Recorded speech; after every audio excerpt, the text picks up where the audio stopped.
Have you ever heard a story so terrifying, so bizarre, that it feels like it has to be true?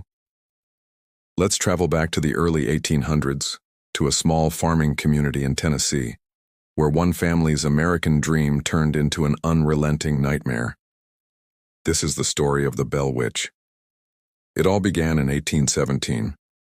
John Bell, a hardworking farmer, was inspecting his cornfields when he saw something impossible, an animal with the body of a dog and the head of a rabbit.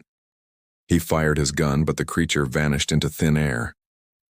That night, a terrifying pounding began on the outside walls of their log cabin. John and his sons would rush outside, but there was never anyone there. Soon, the strange occurrences moved inside. The children would wake up screaming, claiming rats were gnawing at their bedposts, even though none could be found. Then, it escalated. Unseen hands would rip the blankets off them in the middle of the night and throw their pillows across the room. The family was living in constant fear, tormented by an invisible force. The entity eventually found its voice. It was a disembodied voice, sometimes whispering, sometimes shrieking. It identified itself as the spirit of Kate Batts, a former neighbor who believed John Bell had cheated her in a land deal. This spirit, which came to be known as the Bell Witch, seemed to despise John and his youngest daughter, Betsy, above all others. The torment became physical. Betsy would be slapped, pinched, and have her hair pulled by the invisible entity, often leaving welts and bruises on her skin. Objects would fly across rooms, and the spirit demonstrated an uncanny knowledge of events happening miles away. News of the haunting spread like wildfire, and people came from all over to witness the phenomena for themselves. One of the most famous visitors was none other than future President Andrew Jackson. Intrigued by the stories, he and his men decided to spend the night.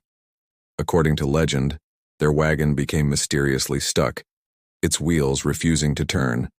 An unseen voice then mocked them, daring them to proceed. After a night of terrifying activity inside the house, Jackson and his men reportedly fled the farm, with Jackson later stating, "I would rather face the entire British Army than spend another night with the Bell Witch." The haunting reached its tragic climax in 1820. John Bell's health had been declining for years, and he suffered from mysterious seizures. One morning, he was found unresponsive in his bed. A strange vial of dark liquid was discovered nearby. The Bell Witch's voice was heard boasting that it had given John a dose of the poison and that it was responsible for his death. The Bell Witch haunting is one of America's greatest ghost stories, a chilling tale of a family tormented by an entity bent on revenge. Is it just folklore, or was a real malevolent spirit at work on that Tennessee farm? What do you believe? Let me know in the comments. Thanks for watching, and don't forget to like and subscribe for more dives into the unexplained.